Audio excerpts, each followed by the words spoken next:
Хүчитний хойморт ивэгдсэн ижи заяа. Увс аймгийн Түргэн сумын харьяат аймгийн арслан цог гэрлийн ээж урнаа. Хүүгийнхаа барилдааныг үзэх дуртай манайх хөдөөний айл учраас хүүгийнхаа барилдаж байгаа наадмыг үзэх нь ховроо. Бүхий өргөөнд барилдахад нь телевизээр л үзнэ. Хүүгийнхаа барилдаанаас ирч хүч авдаг.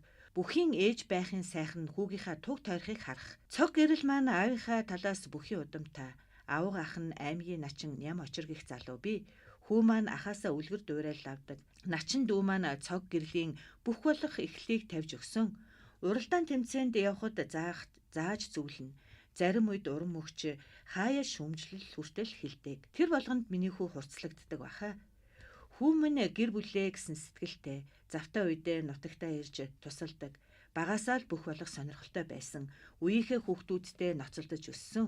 Дунд сургуульд байхдаа аймаг руу тэмцээнд явна. Нэг хэсэг аймагт суралцахдаа Батбаяр Хайдуу багшийн удирдлага дор бэлтгэлээ хийж байсан. Манай гэр бүлийн хувьд үе үеийн багш нарт нь талархаж явдаг. Тамирчны ард олон хүний тусдам их бий. Үүний ачаар амжилт гаргадаг. Тиймээс хүсэл сонирхлыг нэгд тавьж дэмждэг. Хүү маань Сахилгабад сайттай байж баггүй хугацаанд хөдөлмөрлөж аймгийн арслан цол хүртлээ. Арслан болоход нь утсаар баярын сэтгэлийг нь хуваалцсан. Шин цолтой нутагтаа ирэхдээ бид бүхэн хөл хөөр дүүрэн өгцөндөө. Энэ жил улсын наадамд зодоглолж 3 давсан. 2-ын даваанд пүрэв даваг арслантай таарахт нь сандарсан.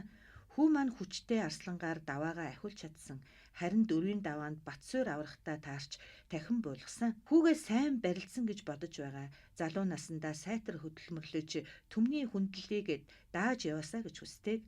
Унсан ч давсан ч нэг л зангаараа байх чухал.